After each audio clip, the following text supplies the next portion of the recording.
Welcome, everyone. Thank you for joining us for the webcast. Next Steps in Talent Management, Part 2. Improve Employee Engagement by Rethinking Goal Setting and Performance Review Process. Sponsored by Cultivate Consulting and presented by Rebecca Murray. Before we begin, I would like to remind you that this webcast has been pre-approved for HRCI credit and can also be used for SHRM credit. Please be sure to attend the complete webcast in order to receive your credits. After the webcast, you will receive an email from HR.com within 1 to 2 business days. It will include the certification credit information. You can also log into HR.com and go to your View My Credits page, where you can see the credits you have received. If you have any questions today for our presenter or for HR.com, please type them into the Questions tab on your GoToWebinar control panel, and we will follow up with you. And now it's my pleasure to turn it over to our presenter, Rebecca Murray. Thank you so much, Kathy, and thank you everyone for joining us today. I am very excited to present to you part 2 in the talent management webinar series. This particular topic we will focus on today is how to improve employee engagement by rethinking the goal setting and performance review process. This is actually an area I've been working on for probably about 11, 12 years, so I'm excited to share with you some of the changes that have been going on in this particular talent management process. So today we'll look at some of the traditional ways performance reviews and goal setting were conducted. Some of them may be familiar to you. And then we'll look at ways how we can improve upon that particular format, either make some complete revisions or just little modifications here or there to try to take your performance review process to the next level. To help us with that, we'll look at how to go about setting good, smart, relevant goals that are specific to employees. And we'll also talk about why it's important to be able to track and monitor the progress of this entire process. When we get close to the end, I will finish up with some best practice recommendations, things that I've seen working really well recently that you can hopefully incorporate into your own performance review process. And then towards the end, we will finish up with questions and answers. Before we get going, just a little bit of background about myself. As Kathy mentioned, my name is Rebecca Murray, and I specialize in helping organizations transform their HR and talent management processes. I do that mainly through software, but of course, over the past 12 years, I've certainly learned a lot on the business process side. So today we'll focus on the business process side of talent management, performance management, and goal setting. I look forward to walking you through the presentation. My organization, Cultivate Consulting, we are part of the Greater Illumity Group. We specialize in helping organizations manage their data, all sorts of data from human resource information to sales, management, plant maintenance, you name it, any type of strategic data that needs to be managed for your organization. We specialize in doing that. And of course, my group, Cultivate, focuses just on the HR piece. Okay, let's go ahead and get started. And let's talk about some of the ways we have seen performance reviews in the past, and you may be doing some of these today. They may have some familiarity to you. This is actually a process that my old company, a few companies back, used to use. And that is, as an employee, we would all get together with a manager, maybe, in January for about 2 to 3 weeks and set our annual goals. And then we would come back at the end of the year and evaluate those goals in a formal performance review process. And some of my customers optionally throw in a mid-year check-in right there in the middle, and then some don't. But if you look at this, and I drew this myself, so it's not to scale, but if you look at kind of this timeline, if you will, over the course of a whole year, you can see there's a whole lot of blue space where nothing's happening related to these goals that we set in January. People are working away, they're going about their day-to-day tasks, they're working on projects, or they're producing products, whatever their business may be. but really no tie back to those goals that we set at the beginning of the year, and really no further mention of them or connection to them till we get to the end of the year, where we go and review and evaluate them. So this is what it's like from the employee point of view. And this was my own personal experience that I documented for you. In January, I would try to sit there and think of goals that, sounded good on paper, but wouldn't actually take a lot of my time or effort, because of course I had all my regular day-to-day tasks to do. So I didn't really have time to focus on anything special. And I never received any sort of guidance as to what my goals should relate to. And we actually recorded them in this very elaborate Excel spreadsheet, which someone took a lot of time to put together. I would put my goals in there and I'd email them off to my manager. And I never got feedback on them, so I assumed that they were received. But I just saved a copy in my, on my laptop in a folder, and I would come back and review them at the end of the year. So from February to November, there was no, reference to the goals, no reminders, no updates, no tracking, no progress. It was really that set them and forget them mentality. And then December would come around and I would open up my goal plan, what can I do between now and a week to cross off some of these goals, or what can I take out of what I've done over the past, 10, 11 months and try to rework them to be in a time. I would end up rewriting my goals so that they would match up with the things that I had actually done.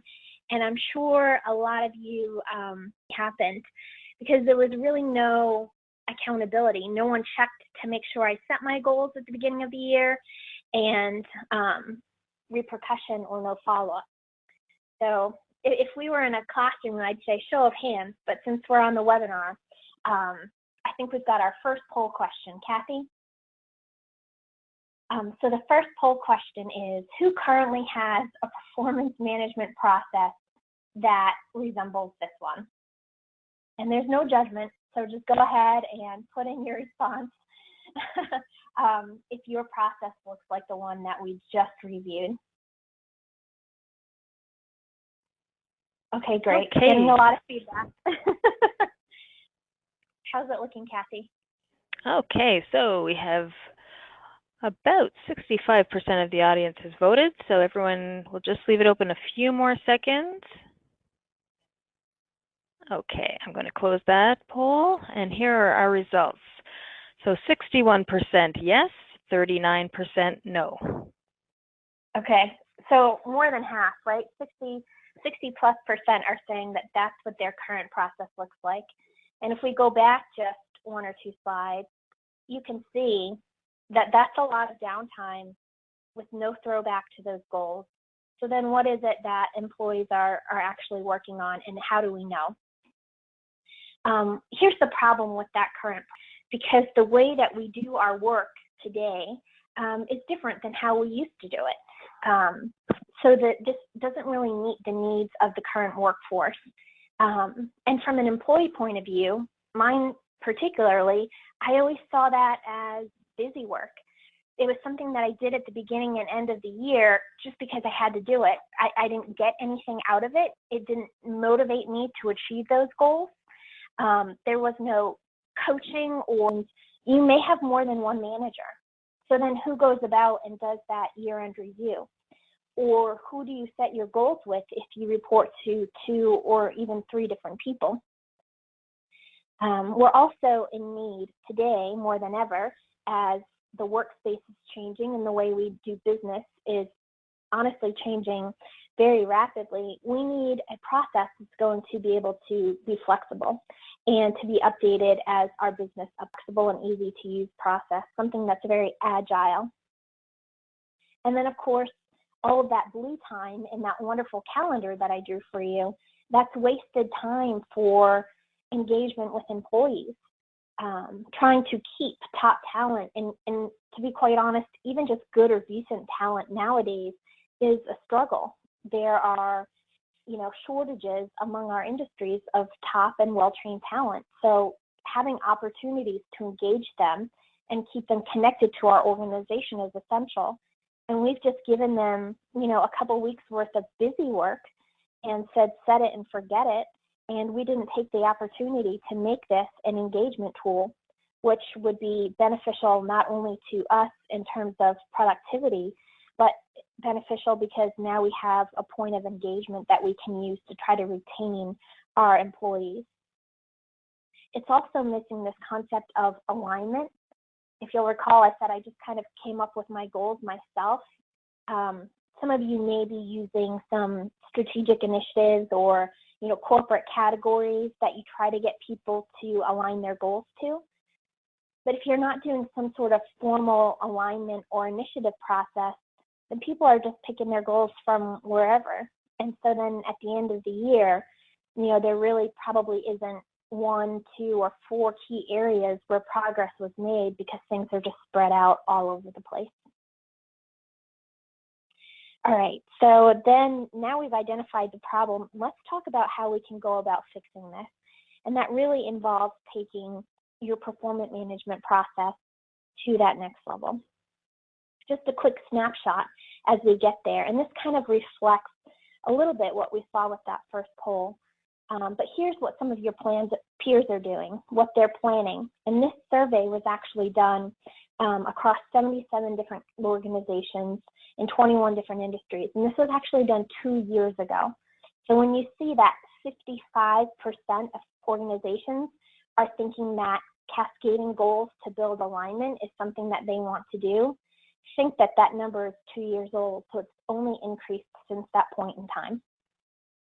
And then about half, as of 2 years ago, started thinking that coaching conversations on a regular basis would help improve the performance management process. And that's exactly what we're going to talk about today.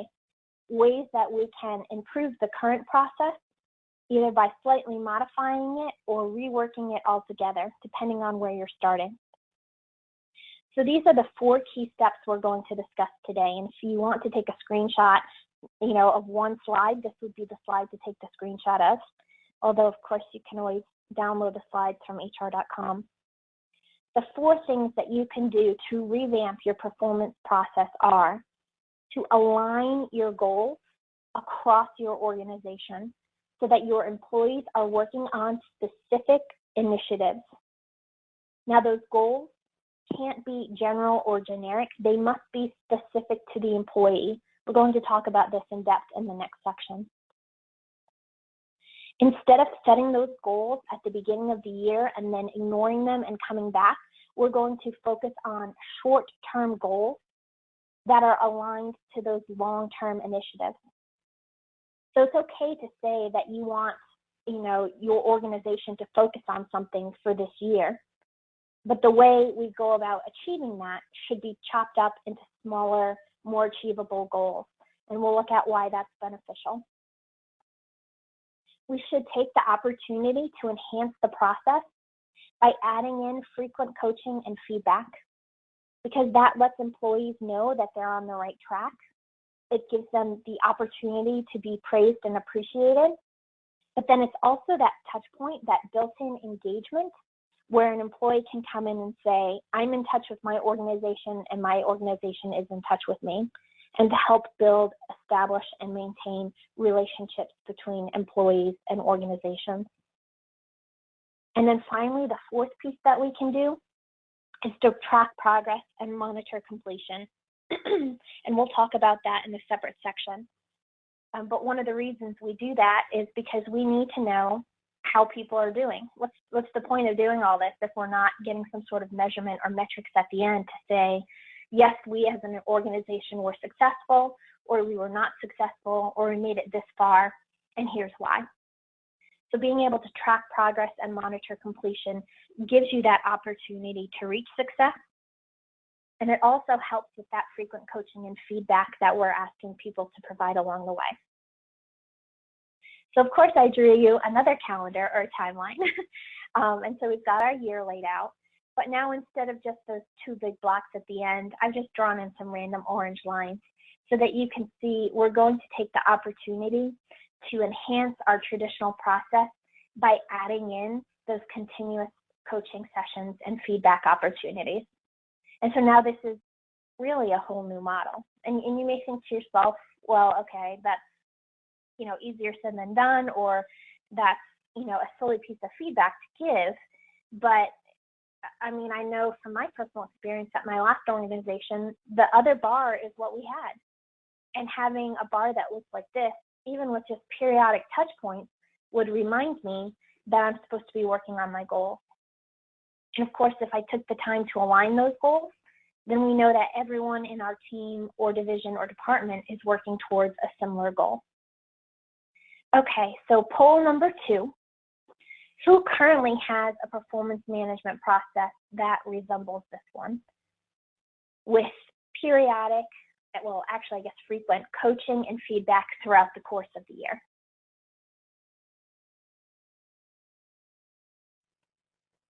The poll has been launched. We'll leave it open about 10-15 seconds. Thanks, Kathy.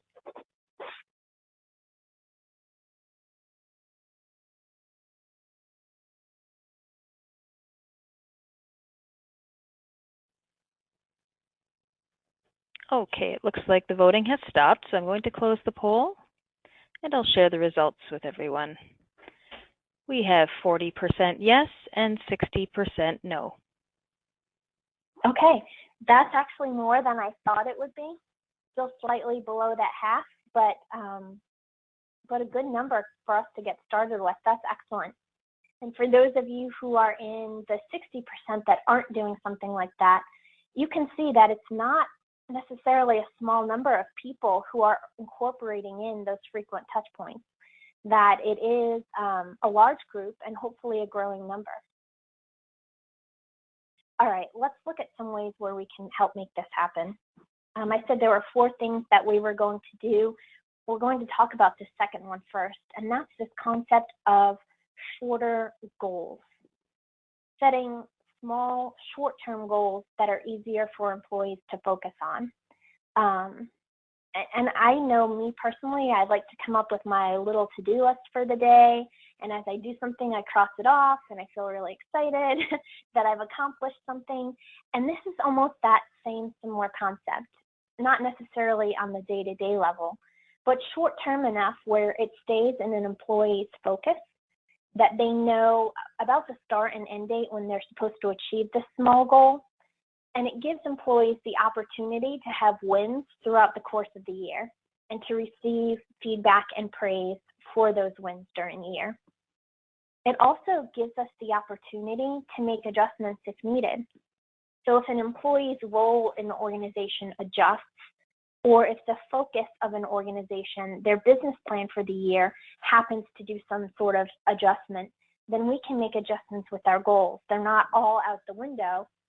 If we were focusing on launching product A, and all of a sudden we've pushed that back for 9 months, and now we're, all lost without a goal to focus on. The key thing to remember about setting shorter goals is that they can still be used to help satisfy the requirements of a long-term initiative. So if you have annual initiatives, it doesn't mean that you're throwing those by the wayside. It just means that you're working towards them in small, little workable segments. And I've put together kind of an example demonstrating the two. And I did it with a sales example because I think sometimes selling things with numbers where you can actually quantify something is a little bit easier for people to visualize. But take this same example and, translate it into a non-numerical related piece. So the old way, at the beginning of the year, you would say, I want to sell 24 widgets this year. And that aligns with the overall company, department initiative for all the salespeople to sell 1,000 widgets total. And if you're not really focused on that particular goal regularly and frequently, then sometimes we'll go periods of time without thinking about that goal. And so it may be October, November, December where we start thinking, gosh, I should really start selling those particular widgets and hope that I get to my 24 by the end. It's the same reason why we see police officers giving more tickets at the end of a month or the end of a quarter to make their quota. If we had done a little bit each day, we wouldn't have to be stacking things towards the end. So here's how that translates to in kind of this revised process. In January through December, I will sell 2 widgets each month. And that still gets me my 24, which is in theory still the same goal that I had in the old way. But now I'm thinking of that in smaller chunks. It's still aligned to my overall department initiative to sell 1,000 amongst the entire department. But now I have something to strive towards and monitor and track towards each particular month. Each particular month, I can go back and see how many I sold so that I know whether I'm on track or behind track. I'm constantly, aware of my initiative because I have this short-term goal that I need to reach. And I have a set time period, 1 month, and a set quantity, 2 widgets, that I need to be able to achieve. What I'm pulling up for you now is a screenshot of a technology solution that kind of revises that old Excel spreadsheet that we used to see. And so instead of setting those goals, those big goals at the beginning of the year, this is just an informal tool that helps me record my short-term goals and activities and be able to monitor and provide updates and achievements on them in just a very casual, informal process. The thought here being that if we can make it easy to use and casual, people will actually take the opportunity to go in and use them. And if we make these goals short-term, then people have the opportunity to accomplish something multiple times throughout the course of the year and to be praised and appreciated for that multiple times during the course of the year.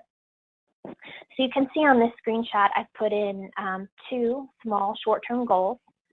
One is to produce a new marketing campaign for the Excel props line, and the other is to finalize registration for the industry sales conference.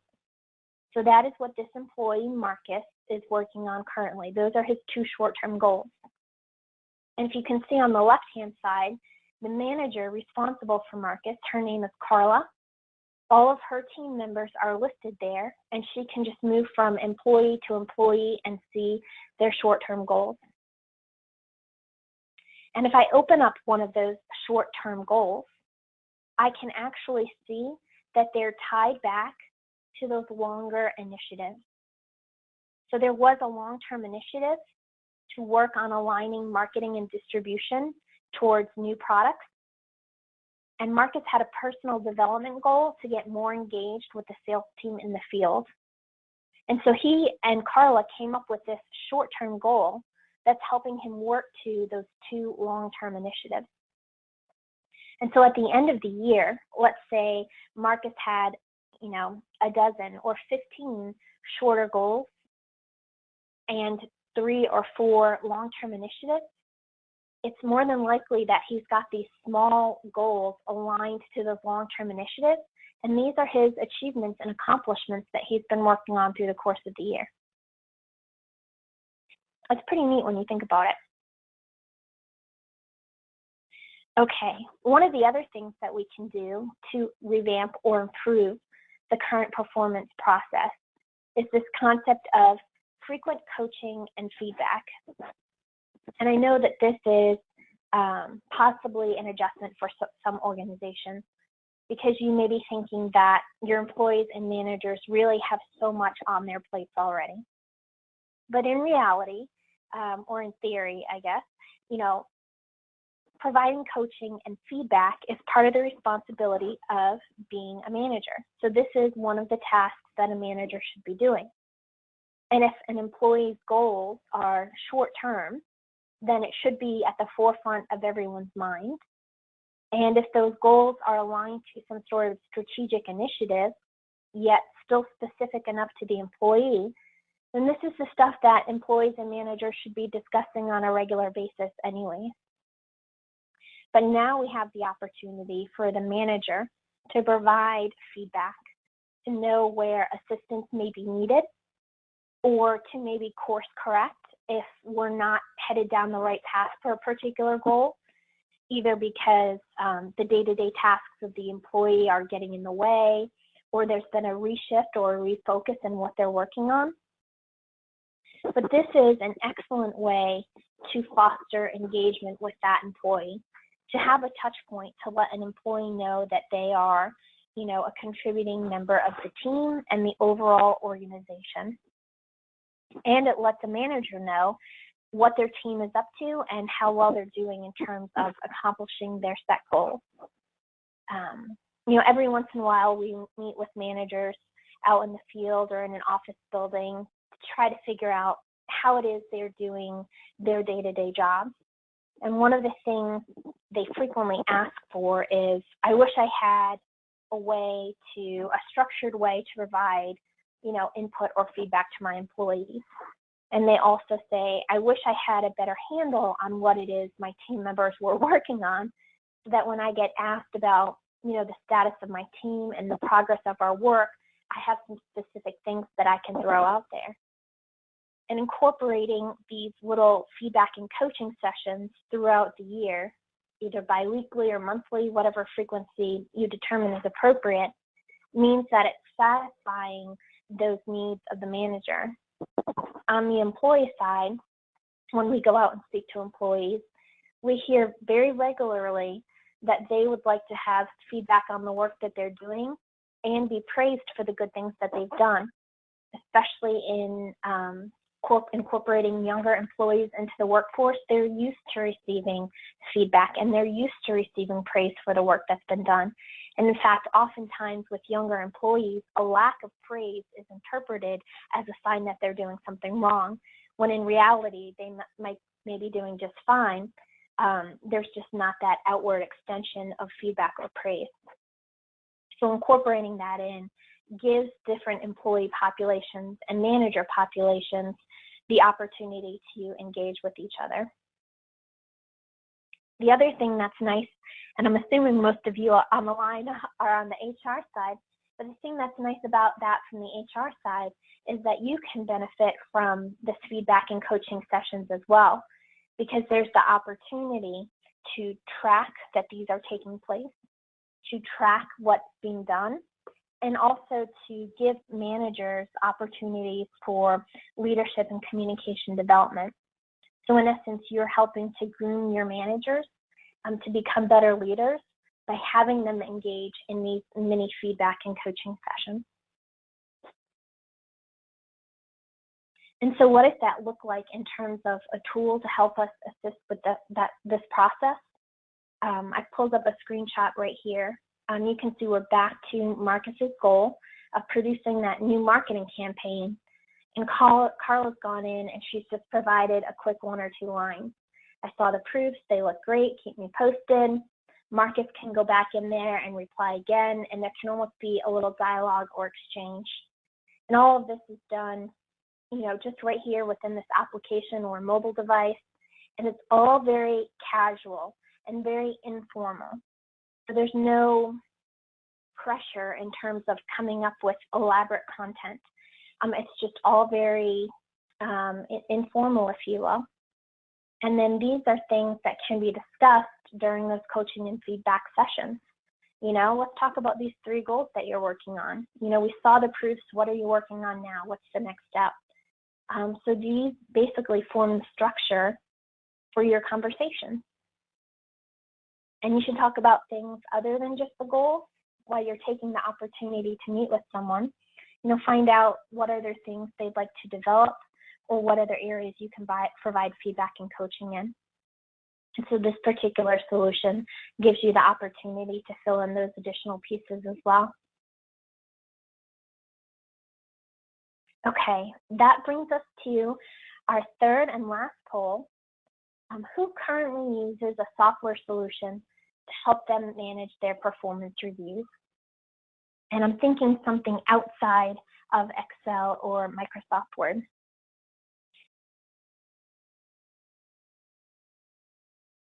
Okay, the third poll has been launched. We'll leave it open about 15 more seconds.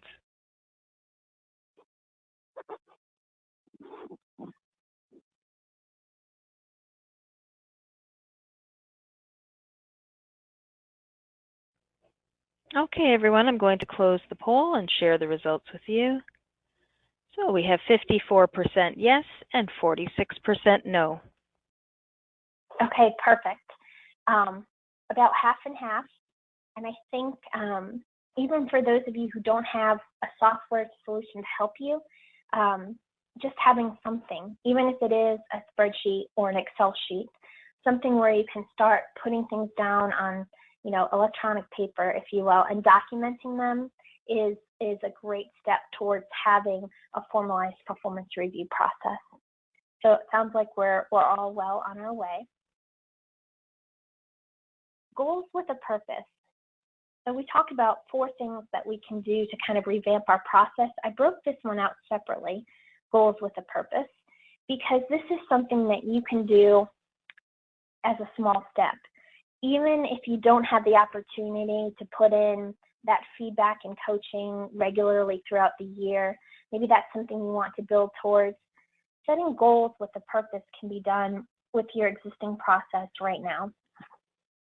And so the thing that you want to ask yourself when you go through the performance review process, the whole thing, setting the goals all the way to the year-end evaluation, is what is it you hope to achieve at the end of this year-long process?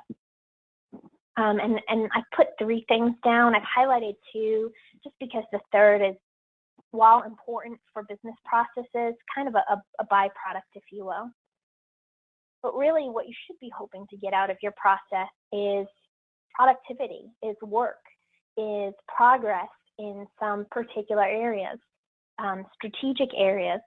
And whether you as the HR group determined what those areas would be, or if a leadership committee or an executive team determined what those areas should be, there's a need to make progress in certain areas. The areas were identified, and people should work to make progress in those identified areas. The other thing, and oftentimes this is overlooked in terms of either item 1 or item 3 in this bullet list, but is the opportunity for employee growth and development. Because we want to make sure that our employees are doing their jobs well and also improving. Even if they do them a really great job right now, we still want to make sure that we're adding to their overall growth and development. So that should be the second thing that you hope to get out of this process. The third, the unhighlighted piece, is some sort of final score or baseline number to help you with your compensation process, merit increases, bonuses, awards, and that type of thing. So in order to meet these initiatives, particularly those first 2, there are 3 things that we really need to do. The first is that goals need to be aligned to a strategic initiative. So instead of just giving a blank sheet to an employee and tell them, hey, come up with 4 goals to work on this year, give them either categories or specific initiatives that they should align their particular goal to. And this sometimes is the problem with rolling out a company-wide goal, unless it's something particular like, increased recycling and reduced paper waste that can apply to everyone. You really need to take that strategic initiative and make it specific to the employee. That's item number 2. So if the strategic goal is to focus on, improving customer service throughout an organization, that shouldn't be your employee's goal. That's not something that's measurable or specific to the employee. Instead, take that particular initiative and tailor it so that whatever that goal is relevant to their individual function within the organization. And then finally, you need to have a way to monitor and track progress. When an employee makes an update or an achievement has been made, and you need to be able to report on these. Because how do you know that things are happening if you can't see them? And how do you know whether a change needs to be made or a value needs to be, increased or decreased if you aren't sure where people are? And people kind of sometimes ask, what is the best way to go about making sure we have purposeful goals? How many goals should someone have? If you're thinking of the old long-term process where you set the goals in the beginning of the year and evaluate them at the end, then somewhere around 6 goals is a good number to work on through the year because they're year-long initiatives. And typically what I see is that they will be aligned from the top down. So an organization will set some strategic initiatives, and then maybe a department or team will set their own initiatives, and an employee's 6 goals will be a combination of those particular initiatives. Some of my customers allow for 1 or 2 personal development goals, things that the employee wants to work on individually that may or may not be one of the strategic focuses. And that really just depends on how much opportunity you want to have for growth and development in this process, and whether or not you have a separate process for employee development and growth. If you're doing those short-term goals that we talked about in the previous section, then really it just depends on how short they are and how long it takes for them to be accomplished. And that's really the nice thing about setting short-term goals and needing to review them regularly, is that you can always make adjustments. And as one goal gets accomplished, you can set the next goal right then and there. So there's really not a right or a wrong number for that particular process. You know, you want to give someone about 2 different things to be working on at a time. But then once they complete, go ahead and set a new short-term goal. So here are the rules for setting goals. And I'm sure everyone is familiar with kind of the first bullet point there, the concept of SMART goals. We want them to be specific and measurable and achievable and all that good stuff.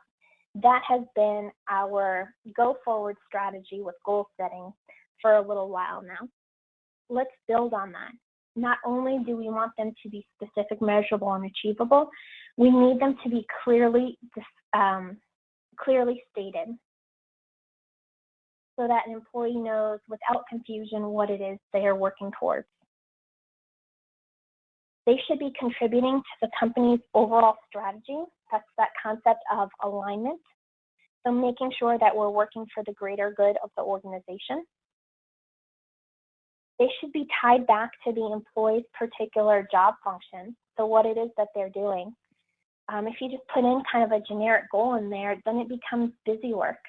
It's something that I have to do outside of my normal day-to-day work. It's not something that I'm trying to improve during my day-to-day work. So make sure that it's particularly relevant and specific to the employee.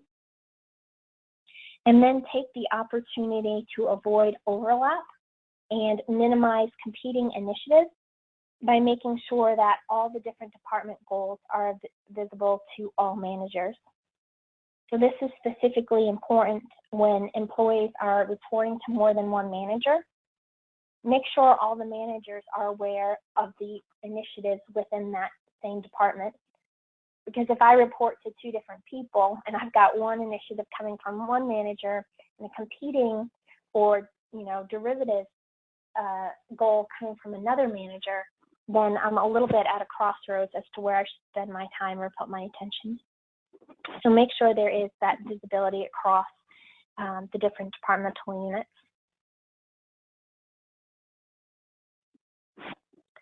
When it comes to an alignment, just a little note here, because people always ask, well, our executive wants us to focus on this, but then our head of sales wants us to focus on this, and this particular group really does their own thing when it comes to setting goals and initiatives, and so-and-so works off of numbers, and other people, work towards other different types of things. The reality is that you're going to need to find the proper mix for your particular organization. Some things work well with certain types of businesses or certain corporate cultures that are in existence. But really, you should be aligning goals at the employee level somewhere. They should be tied somewhere so that there's a set focus. And that can either be at the corporate level, at the department level, or even down at the individual team level. And what I usually recommend to my customers and what I've seen working in actual reality is really a combination of all of those different things. It could be that some strategic corporate initiatives are set and then passed down to the department, and each department kind of tweaks them a little bit to make them relevant to that department. and then passes them down to the team where they're tweaked just a little bit more before they're given to the individual. Or there could be corporate initiatives that are set that are well-defined and particular already, and they can be made specific to the individual employee. And then there may be additional department or team initiatives that are directly tied to the employee as well. So you can kind of take one and cascade it down, or you can have a combination of these two or three and align them specifically to the employee. There's not a right or a wrong way to do it. You'll come up with your own unique mix of how to do things. But if you're using that old traditional, set the goals at the beginning and you're focused on, 4 to 6 goals, then about 2 to 3 would be at the corporate level and the rest would be at the smaller level. Again, specific to the employee and the role and function that they serve within the organization. And so here's an example of what that looks like in a system. You can see in the top left-hand corner, I've got 2 sections, one called business process and the other called innovation and learning. Those are the strategic initiatives that were set for this particular organization. They had a handful. This is a snapshot of 2 of them. And you can see that there are 2 goals set for this particular employee: increase revenue and profitability with new process and pricing, and then attend key industry and technical conferences to dialogue with prospects. And if I look above that, I can see that those goals were directly aligned with this employee's manager so that they tie up to the team goals of this particular team. And I can see what the manager is working with in terms of, actual measurements. And I can see what the employee has put in terms of actual measurements. So I'm able to view this at the employee level, but as it relates to my team as a whole. And then, of course, as a manager, I have a view down where I can see my entire organization working towards this one particular piece. And as I go up and up through my organizational structure, I have a broader view down, seeing all the different employees who are working on an initiative aligned to mine, and the particular corporate or strategic objective that falls into. Okay, the fourth thing that we want to do when revamping the performance and goal-setting process is to track and monitor progress. And this has been an area that I've been focusing on for a while now, because technology is changing how human resources works, how it functions, and how it's viewed in the workplace. And so it used to be that human resources was seen as a transactional unit within the business, that we did the hiring and the firing and we put through all the paperwork. But with the advent of technology and tools to help make those basic processes easier, we're finding that we have time to be strategic across our organization. And not only that, but the technology is giving us some numbers that help us towards our initiative of being strategic. So now we can have data to help back up the different processes we're putting in place, but we also have data to give to other units within the business to help them make their business decisions. And so you'll probably have noticed at a lot of organizations across the board that HR used to be, headed up by a manager, and then we incorporated in HR directors, and now we're starting to see HR being at the VP level and the CHRO level, because people are beginning to realize that HR is a major component of the overall corporate structure, that there is value in HR beyond just being transactional, that we're able to help with things like workforce planning and rolling out initiatives and business processes across the board. In order to continue our pattern of being strategic, we need data in order to do that. And so when it comes to the performance management process, we need data to help us be strategic in this effort. So here's why we track and monitor, or why we should. And this is awfully hard to do if you're still using spreadsheets or Word documents. You'll have to come up with some way to kind of tabulate results and processes as you go along. And then, of course, at the end of the process. But, at the surface, we want to know how things are going. We want to know what people are working on, how well they're achieving what it is they're working on, if we need to make any adjustments in the process or provide any additional support. You'll probably also start to be asked by your leadership, department heads, executives, leadership committee, how their strategic initiatives are going. If they took the time to set them at the beginning of the year, it's reasonable to expect that not only would they want some sort of measurement or result at the end of the year, but they may also want some progress or status updates throughout the course of the year. And if you're not somehow either compiling that data out of the spreadsheets or the Word docs, or getting good reports and updates out of your system, then you're not going to be able to turn that information around. And of course, you need to be able to make adjustments as we're going. So as we're monitoring the progress of these different initiatives, if we need to make course corrections or adjustments, we have the ability to do so. Otherwise, we get to the end of the year and find out we didn't sell those 1,000 widgets like we thought we would. We missed it. Here's where we really fell off or fell short. If we know ahead of time, we can either redirect our efforts or redouble our efforts or provide support where it's needed. And then, of course, on the employee growth and development side, employees want to know, when they're done, when they've completed an initiative, and whether or not it was successful. And that's at the employee level, the team level, the department level, and the overall organization level.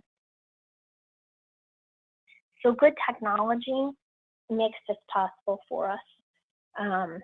Good technology allows us to put this information out, not just to HR team members and to leadership members, but to managers and possibly to individual employees should they have a need for it, so that all participants in this process are informed and aware of how it's going. For me, because I'm a visual person, the easiest way to do that is through visualizations like these dashboards and charts you see here. But being able to provide regular status updates or real-time information about some of these initiatives, especially if we're taking the time to align our goals and objectives, really lets people know where we are, what the current status is, and what the progress is. And here's just another example of what some of these progress reports and tracking can give us.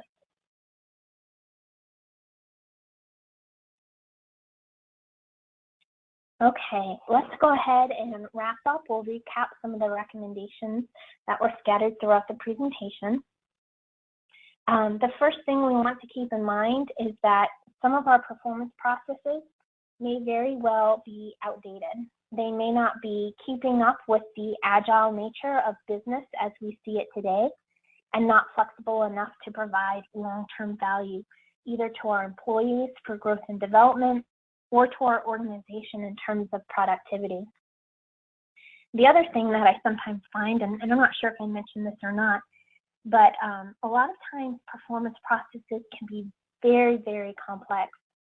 I'll have organizations kind of send me samples of their performance forms so that I can kind of take a look at them and see where we can make improvements. And a lot of times they come with their own little separate instruction sheet and all of these different tabs or worksheets, and they've got comment boxes off to the side, and there are these very elaborate formulas to calculate a total score built into the back end. And if you don't happen to have the right number of goals or they're not weighted appropriately, it's not going to calculate correctly. And that can be, intimidating to an employee and to a manager, and, can just be a complex process to engage in. So when we're looking for processes that are not complex and that are agile enough and flexible enough to keep up with our organization. You should always try to focus on alignment and engagement when you're setting up your process, whether you're going for those short-term goals or you're going to stick with your long-term annual goals. Either way, having those goals aligned to strategic initiatives or department goals or team goals means that your individual employees are working on something that's going to help with the overall greater good of the organization, and they're not just out in the left field doing their own thing.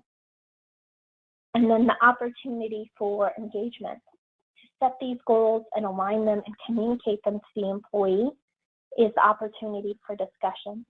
And that constant coaching and feedback means continuous engagement, keeping that relationship established and building on it throughout the course of the year. It is my recommendation that you look at moving away from those long-term goals to the short-term goals.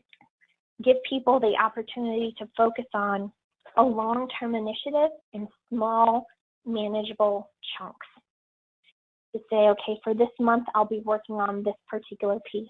Yes, it aligns to some long-term broad initiative, but right now I'm just focusing on this small piece of it.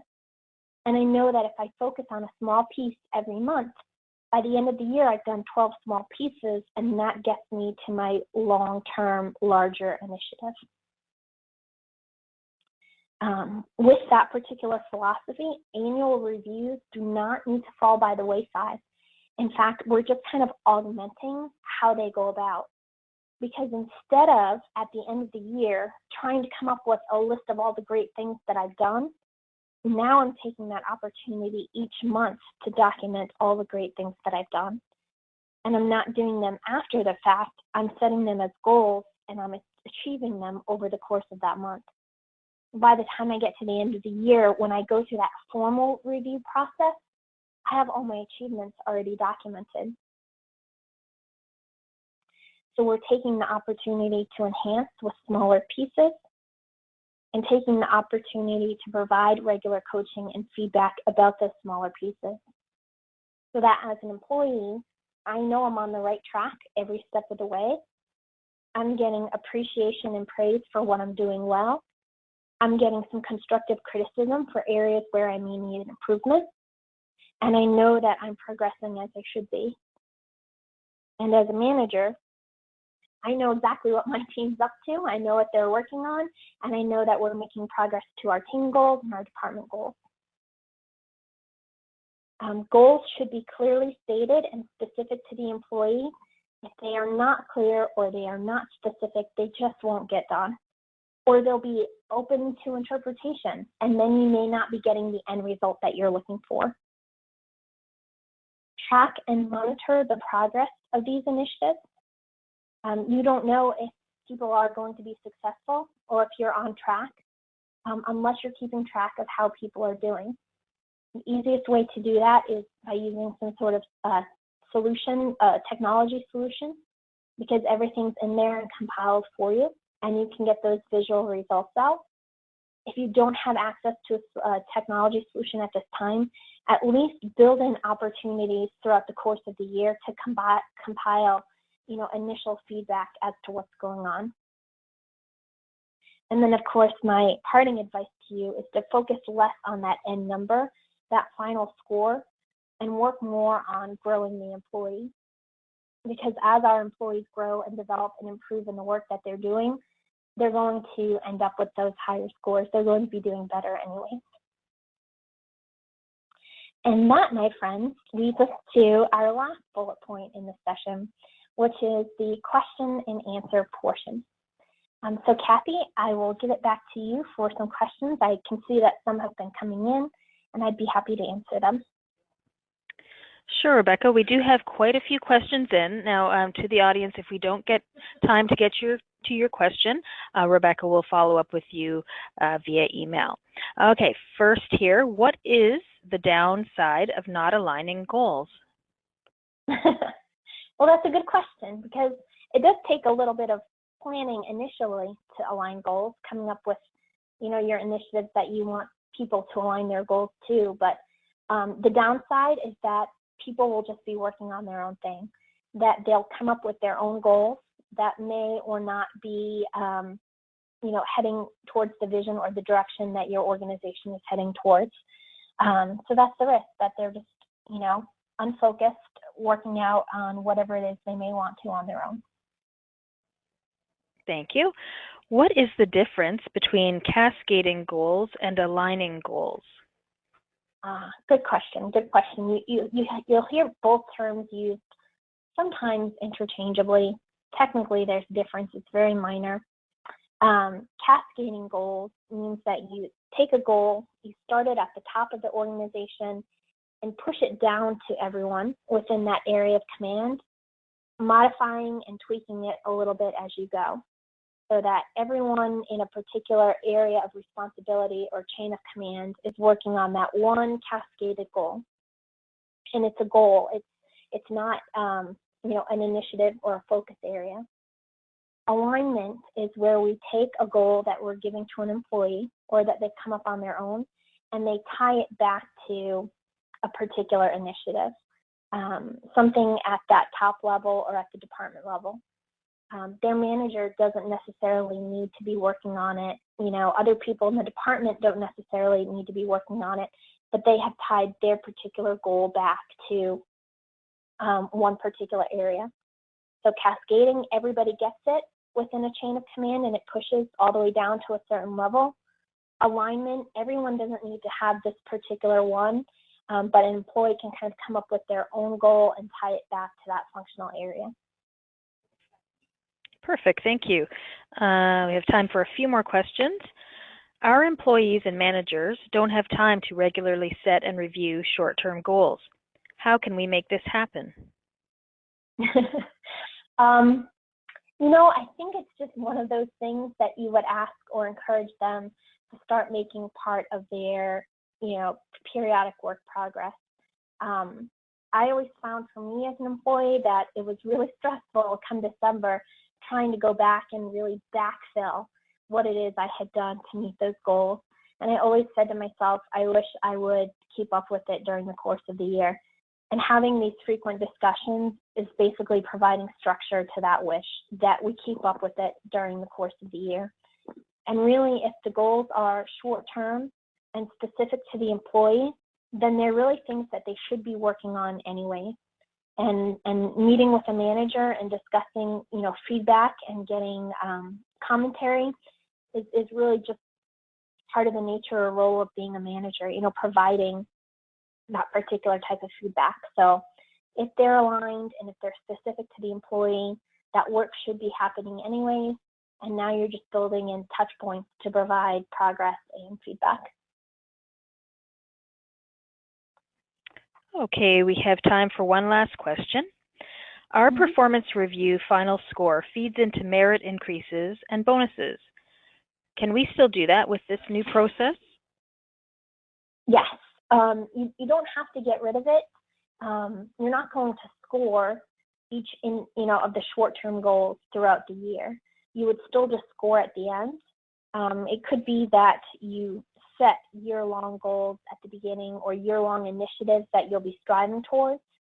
And each of the short-term goals could point back to one of those long-term initiatives. And so when you get to the end, you kind of have all your achievements already lined up. And then you can evaluate based on that particular, year-end summary, if you will. So you'll come up with your final score, your commentary, your feedback and review for the year as a whole, and come up with a single score. Well, thank you, Rebecca. Unfortunately, we're out of time for the other questions. Sure. But do you have any final last closing remarks for our audience? I guess for me, because I'm a people person, my thought is always to focus on the employee and their growth and development. And if you kind of keep that in mind, it's always been my experience that the rest just falls into place. And know that the steps we went over today, you don't have to put them in place all at once. You can kind of take small pieces of each one and just work on revamping as you go. Because even just small improvements make a big difference. Excellent. Well, thank you so much to Rebecca Murray of Cultivate Consulting for presenting this very informative webcast today. Just a few reminders for the attendees. If you would like to view this webcast again, the archive recording will be available on site for up to 7 days. Slides are also available to download. Your webcast credits are stored in your HR.com account. Watch for your email to arrive within 1 to 2 business days. It will contain the certification credit information. Your feedback is important to us. Please take a moment and fill out the exit survey that will appear on your screen. And again, if your question was not answered live, we will be sending those over to Rebecca to follow up with you. This concludes today's webcast. Enjoy the rest of your day.